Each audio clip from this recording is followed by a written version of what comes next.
Mereka yang mengakui bahwa Al-Quran itu bukan ciptaan, bahwa Al-Quran itu adalah ghairul makhluk, mereka menyebut dirinya Ahlus Sunnah wal Jamaah, yaitu kaum yang mengikuti sunnah Nabi Muhammad dan jamaah yang diikuti banyak orang.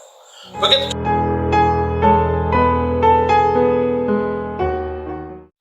Shalom alaikum beshem hamasyah. Semua agama-agama Abrahamic atau The Abrahamic Religion memiliki pergulatan teologis mengenai keesaan Allah. Tidak terkecuali orang Kristen. Agama-agama Abrahamic itu tentu dalam kategori ilmu agama-agama menekankan konsep yang disebut tauhid. Kata Ibrani untuk monoteisme itu diambil alih dari bahasa Inggris monotheism, dan itu dimaknai sebagai imuna bi iluhi echad atau imunat bi el echad, yang diterjemahkan juga dalam kamus bahasa Arab Ibrani adalah al-iman bi tauhid atau al-iman bi ilahin wahid. Artinya dalam konsep bahasa-bahasa Semitik, apakah itu monotheism, transliterasi Hebrew dari kata monotheism dalam bahasa Inggris, sebab yang namanya ilmu agama-agama termasuk isme-isme keagamaan itu adalah istilah modern. Henry Moore, orang yang pertama kali menyebut istilah monotheism dalam bahasa Inggris modern. Tetapi muatan kitab Taurat, kitab Injil, dan Al-Quran untuk Islam tentu semua memuat pergulatan tentang monoteisme ini. Monoteisme Kristen itu dihayati, direfleksikan di dalam konsep Tritunggal. Monoteisme Islam atau tauhid Islam dihayati, direfleksikan dalam konsep ilmu kalam. Kedua agama memiliki pergulatan masing-masing. Sifat-sifat Allah itu kan tidak hanya kalam. Ada 20 sifat Allah. Tapi kenapa teologi Islam disebut ilmu kalam? Karena yang menjadi persoalan yang mendesak harus diformulasikan adalah mengenai status Al-Quran sebagai kalam Allah, itu makhluk atau ghairul makhluk, itu ciptaan atau bukan ciptaan. Jadi disebut ilmu kalam artinya ilmu teologi yang membahas tentang status kalam Allah sebagai ciptaan atau bukan ciptaan. Dan sebagaimana gereja juga, kenapa Trinitas berkaitan dengan Kristologi sebagai ekspresi yang sah dari tauhid atau monoteisme. Seperti problemnya Islam pada status kalam yang nuzul menjadi kitab suci Al-Quranul Karim, begitu juga yang menjadi pergulatan dalam iman Kristen yang awalnya digumuli pada Konsili Nikia tahun 325 adalah status Kristus sebagai logos tuteu, sebagai kalimatullah yang nazala minas sama'i wa tajassada bi rohil kudus wa min Maryam al-adro'i wa ta'anas, yang telah turun dari surga oleh kuasa Roh Kudus dan dari perawan Maria menjadi manusia. Artinya apa? Karena firman ini mesti bersentuhan dengan ruang dan waktu, karena keholokos saks egeneto, firman itu telah menjadi manusia.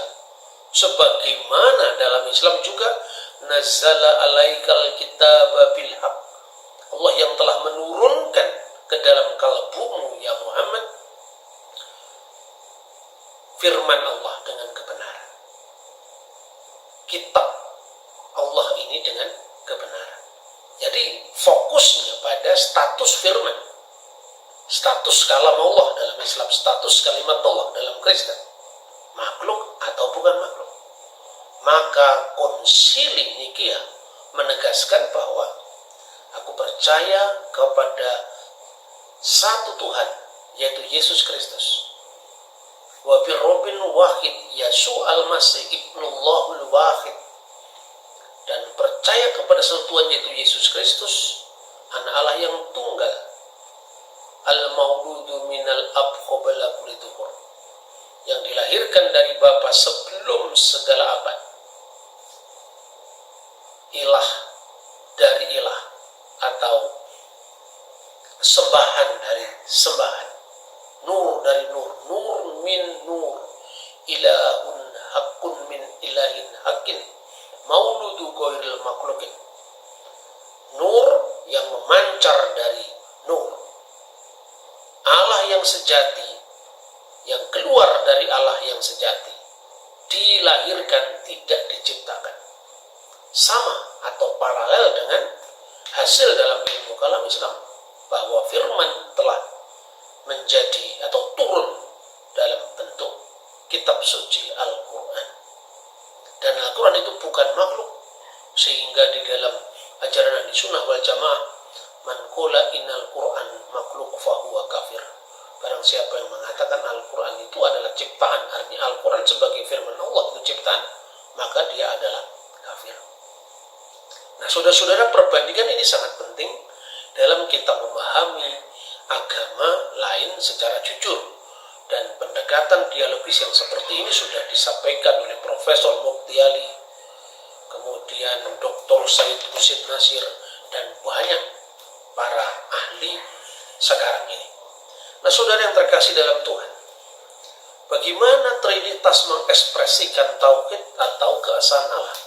Sebagaimana ilmu kalam mengekspresikan tauhid atau keesaan Allah dalam Islam. Ada fenomena menarik bahwa akhir-akhir ini orang Kristen modern, kontemporer, atau akhir-akhir inilah mulai mencoba untuk membuang Trinitas dari iman Kristen. Saya ingin membandingkan ortodoksi Kristen dan ortodoksi Islam dalam hal ini, untuk membandingkan, paling tidak untuk mengurangi bagaimana kekristenan yang justru sudah mengalami ketercabutan dari akar budaya ini, untuk refleksi ulang bagaimana seharusnya kita bersikap dalam gereja kita. Dan tidak salahnya kalau kita belajar dari Islam, dari agama lain. Segala zaman, segala bahasa selalu mengidungkan ketritunggalan. Jadi doa selalu diawali baik itu dalam bahasa Latin, in nomine Patris et Filii et Spiritus Sancti, maupun dalam bahasa Yunani, ya, doxa patri ketu yuketu wakiu pneumati, atau di dalam bahasa Arab, bism abu wibru wiruha kadisu, atau doksologi yang lebih panjang, al-masdu lillahi walibni waruhil kudus, al-ana wa kulu awanin wa ila darida irin. Amin. Segala kemuliaan bagi Bapa dan Putra dan Roh Kudus, sekarang dan selalu, serta sepanjang segala abad. Amin. Demikian Ritus Bizantium, Ritus Yunani yang mendayu-dayu. Saudara-saudara, semua gereja, apakah itu Ortodoks, Katolik, Protestan klasik, semua mendasarkan ibadahnya kepada Tritunggal. Dan sejak kapan Tritunggal itu muncul? Apa pada Konsili Konstantinopel 381? Atau pada Konsili Nikea 325? Oh, tidak. Kalau kita membaca Alkitab, ya, misalnya, selain salam berkat yang diberikan di dalam 2 Korintus pasal 13 ayat 13, kita juga membaca di dalam perintah agung yang Kristus berikan langsung kepada para murid, agar pergi dan menjadikan semua bangsa murid dan baptiskanlah mereka dalam nama Bapa dan Putra dan Roh Kudus. Amin. Kata yang diterjemahkan dalam nama itu bentuknya tunggal. Esto onomato patros keto iu keto waki pneumatos. Dan kita sudah pernah membahas dalam teologi Ibrani, nama menunjukkan eksistensi yang dinamakan.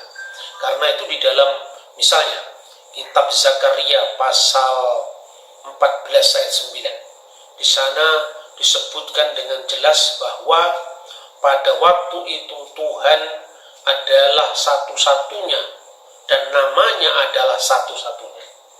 Tuhan waktu itu adalah satu-satunya. Dan pada hari itu Bayom Hahu Yihye Adonai Echad Ushemo Echad. Pada waktu itu Tuhan adalah satu-satunya. Adonai Echad. Echad itu bahasa Arabnya Ahad, Kulhu Allahu Ahad. Ushemo Echad, dan namanya adalah satu-satunya. Jadi nama di sini adalah paralel dengan Tuhan. Jadi nama adalah pribadi yang dinamakan. Nama adalah eksistensi yang dinamakan. Itulah sebabnya dalam kidung-kidung gereja, misalnya di dalam liturgi suci atau di dalam Qudas al-Ilahi li Khidis Basilius al-Kabir, itu tentang nama itu misalnya dipujikan seperti ini. Wa masdan wa ikramatan li ismukal kudus ayuhal abu wal ibnu wa rohil kudus al ana wa kulu awanin wa ila dahirin amin. Segala kemuliaan dan segala kehormatan bagi namamu yang kudus, yaitu wahai Bapa, Putra dan Roh Kudus, sekarang dan selalu serta sepanjang segala abad. Setelah Alkitab, kenapa gereja meneruskan doksologi yang seperti itu? Setelah zaman Alkitab yang ditulis oleh para rasul, ada mata rantai yang tak terputus dari murid-muridnya para rasul. Misalnya Clement dari Roma, sekitar tahun 95 dia menulis, dalam dokumennya itu ditulis, demi nama Allah yang hidup, Tuhan Yesus Kristus dan Roh Kudus yang hidup. Artinya apa? Ketiga persona Bapa, Putra dan Roh Kudus yang satu substansi, satu Allah ini sudah dipuja sejak awal, lalu didaki dari tahun yang sama, ya, tentang rumusan membaptiskan dalam nama Bapa dan Putra dan Roh Kudus. Kemudian murid dari Yohanes yang meninggal tahun 156, yaitu Polikarpus dari Smyrna, yang memuja Bapa, Putra dan Roh Kudus saat dia menjalani hukuman di unggun pembakaran. Kemudian juga Irenaeus adalah murid Polikarpus adalah murid Yohanes bagian dari 12 rasul Yesus. Dia mengatakan, Allah tidak tergantung dengan sesuatu pun, tetapi dengan firman-Nya dan Roh-Nya, Dia telah mengatur, menyelenggarakan, dan menciptakan segala sesuatu dari tidak ada menjadi ada. Dia meninggal sekitar tahun 200 Masehi. Jadi ada mata rantai, yaitu namanya suksesi apostolik, yang tidak muncul begitu tiba-tiba saja Tritunggal itu di karang-karang manusia, tidak. Jujur, kita harus mengatakan, istilah Tritunggal, Triatus, itu muncul tahun 185. Tetapi iman mendahului perumusan. Dan itu terjadi pada agama apa saja. Jadi jangan hanya gara-gara tidak ada judulnya kemudian isinya gagal paham, malah kita mencoba untuk menghilangkan ajaran pokok itu. Dalam posisi yang mirip bisa dibandingkan, mereka yang mengakui bahwa Al-Quran itu bukan ciptaan, bahwa Al-Quran itu adalah ghairul makhluk, mereka menyebut dirinya ahlus sunnah wal jamaah, yaitu kaum yang mengikuti sunnah Nabi Muhammad dan jamaah yang diikuti banyak orang. Begitu juga gereja. Akhirnya gereja yang percaya kepada ketuhanan Kristus, Tritunggal, firman yang menjadi manusia, itu disebut sebagai kanisah wahidah, gereja yang satu, jamiah yang berlaku umum, muqaddasah wa rasuliyah, yang kudus dan apostolik, rasuli. Nah, saudara-saudara, ini penting saya sampaikan karena apa? Banyak orang yang salah paham atau pahamnya salah tetapi merasa bahwa itu seolah-olah jalan keluar daripada segala macam kebisingan atau kegaduhan teologi. Yang gaduh itu siapa masalahnya? Jadi, misalnya ada yang mengatakan begini, Tritunggallah yang telah memecah antara gereja barat dan gereja timur. Ya, kalau kita merunut sejarahnya, setelah konsili di kota Konstantinopel, itu konsili komunis yang kedua, tahun 381, betul. Bahwa konsili Nikia itu kan cuma mengatakan dan aku percaya kepada Roh Kudus. Tidak dijelaskan. Lalu konsili Konstantinopel kemudian mempertegas frasanya, yaitu ki eisto pneuma tu agion tu kurion, dan aku percaya kepada Roh Kudus, Tuhan, to soopoyon, yang menghidupkan atau sumber hidup, to ekto patros exporeuno menon, yang keluar dari Bapa. Dan teksnya selanjutnya, yang bersama-sama dengan Bapa disembah dan dimuliakan. Lalu ini sejarah harus kita tulis apa adanya, jangan ada dusta di antara kita. Pada tahun 598, dan ini pun ada latar belakangnya, karena pengaruh Arianisme yang menyangkal keilahian Kristus itu kuat sekali di Barat.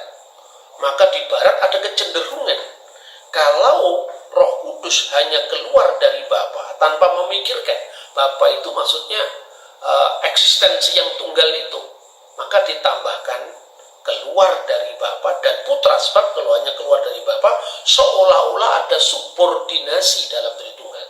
Itu pola pikirnya orang Barat. Lalu konsili lokal, kalau tidak salah Toledo ketiga, Toledo itu dekatnya Spanyol, tahun 598 ditambahi dan percaya kepada Roh Kudus, Tuhan yang menghidupkan, yang keluar dari Bapa, et filioque procedit, dan dari Putra keluarnya. Jadi ini yang kemudian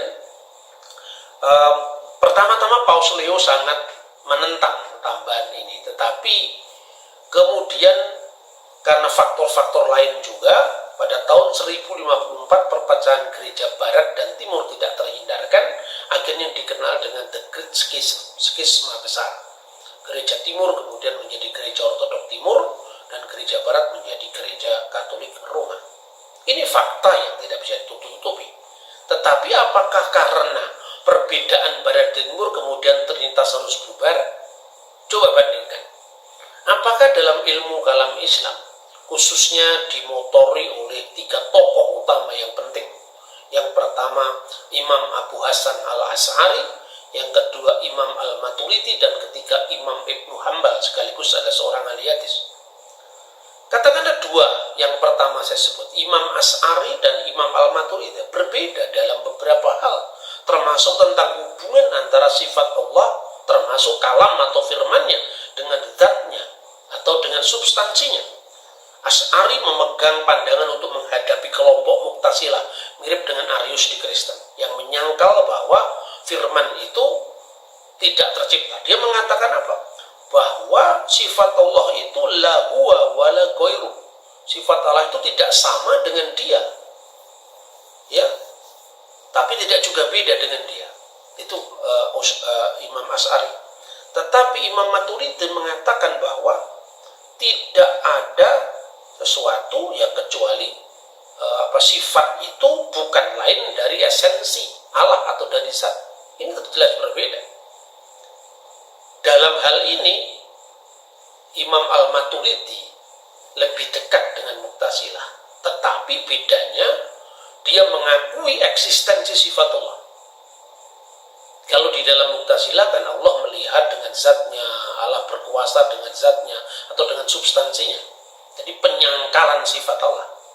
Tetapi antara Imam Asy'ari dan Imam Al-Maturidi pun berbeda, tetapi tidak berarti ilmu kalam bubar. Lah ini Kristen ini memang bebas sekali, luar biasa. Apa gara-gara gereja Katolik dan gereja Timur dalam hal ini pernah waktu-waktu tegang dan belum bersepakat kemudian harus membubarkan teologinya? Saya kira itu terlalu naif.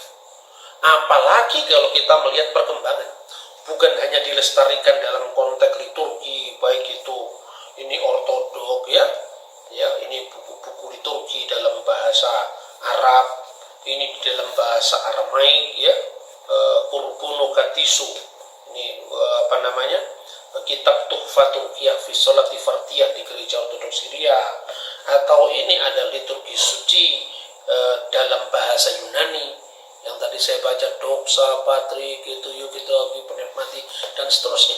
Tetapi lebih daripada itu, Roh Kudus tidak tega gerejanya lama tidak bertegur sapa. Saya akan mencatat catatan penting perkembangan hubungan ekumenis ini. Pertama, tercatat dalam buku ini, Iman Katolik, buku referensi dan informasi. Ini terbitan resmi dari Konferensi Wali Gereja Indonesia. Di sini disebutkan, dituliskan dengan sangat jelas bahwa pada tahun 1981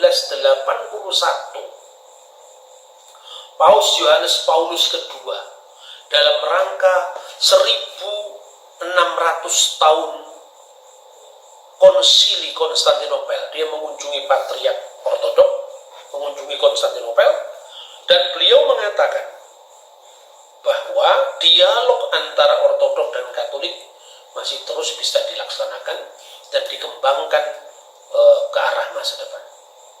Lalu beliau mengizinkan kata filioque itu dihapuskan dari syahadat, karena itu memang tidak ada dalam teks aslinya. Tetapi ditekankan, kalau gereja Katolik mengatakan bahwa Roh Kudus keluar dari Bapa dan Putra, itu artinya bahwa apa yang dimiliki Bapa dimiliki oleh Putra. Dan dalam hal tertentu gereja Ortodoks setuju bahwa keluarnya Roh Kudus dari Bapa saja dalam kekekalan, karena Bapa ini adalah substansi Allah, wujudnya Allah. Tetapi kalau dikatakan bahwa Roh Kudus keluar dari Bapa dan dikaruniakan kepada murid-murid Kristus melalui Sang Kristus, melalui Kristus, tentu itu kebenaran Alkitab. Dan dalam konteks itulah maka Roh Kudus disebut Roh Kristus, Roh Yesus Kristus atau Roh Tuhan Yesus. Perkembangan dalam dunia ekumenis sudah sangat maju. Kemudian yang kedua, kita bisa juga membaca Dewan Kepausan untuk Kesatuan Gereja, dan itu juga telah mengalami perkembangan baru. Di situ menyebutkan bahwa dalam hubungan ekumenis itu luar biasanya ya, bahwa filioque dalam syahadat Latin tidak dibaca. Artinya bahwa gereja Katolik telah mengalami kemajuan-kemajuan dalam dialog dengan gereja-gereja Timur soal kontroversi filioque ini. Dan kemudian pada dekret yang disebut dengan Dominus Iesus, kebetulan saat majalah Hidup membahas ini, saya diwawancara untuk dekret Dominus Iesus, yaitu Tuhan Yesus, yang dikeluarkan 2 Agustus tahun 2000, masih pada zaman Paus Yohanes Paulus II, dan dokumen ini disiapkan oleh Kardinal Ratzinger, Ketua Kongregasi Iman, yang kemudian menggantikan beliau Paus Yohanes Paulus II, yaitu Paus Benediktus ke-16. Juga telah memikirkan kembali soal kontroversi filioque ini dan tidak mencantumkan lagi dalam dokumen itu. Ini kemajuan ekumenis yang luar biasa. Bagaimana dengan Protestan? Convincing the One Faith, ini putusan dari WCC, Dewan Gereja-Gereja Sedunia, ya. Komisi Faith and Order Paper nomor 153 diterbitkan di Jenewa. Di sini jelas-jelas gereja Protestan merekomendasikan kepada anggota-anggotanya dari anggota-anggota WCC untuk kembali ke pengakuan iman yang otentik, yaitu pengakuan iman Nikea Konstantinopel. Jadi artinya kita justru menyambut baik hubungan ekumenis yang terjadi antara gereja Katolik, ya, gereja-gereja Protestan dan gereja Timur menuju kepada kesatuan gereja. Sekali lagi saya sampaikan, kalau ada perbedaan antara pandangan Imam Asy'ari dan Imam Al-Maturidi tentang hubungan sifat Allah dengan zatnya, tidak perlu membubarkan ilmu kalam. Begitu juga kalau ada perbedaan, dan perbedaan itu sudah mengalami kemajuan-kemajuan dalam dialog teologis antara gereja-gereja, termasuk gereja-gereja di WCC, gereja Katolik dan gereja Ortodoks. Tentu berlebihan dong harus membubarkan Tritunggal. Tetapi, saudara-saudara, suara-suara sumbang yang muncul di kalangan orang Kristen itu sekarang udah kelewat batas. Karena kekristenan begitu bebas menafsiri agamanya, mengeksegese kitabnya, sampai dia harus kehilangan akar sejarah, bahkan akar apostoliknya mula-mula. Gereja itu tidak butuh modern atau postmodern, sebab kredo itu adalah abadi. Tetapi implementasinya, penerapannya, sosialisasinya pulih sesuai dengan zaman. Tetapi yang namanya iman rasuli itu tidak mengenal zaman. Maka sepanjang segala abad, bersama-sama gereja di seluruh dunia dan di sepanjang abad, kita mengikrarkan pengakuan iman yang sama. Tuhan memberkati kita. Selamat berefleksi. Shalom Aleichem Beshem HaMashiach.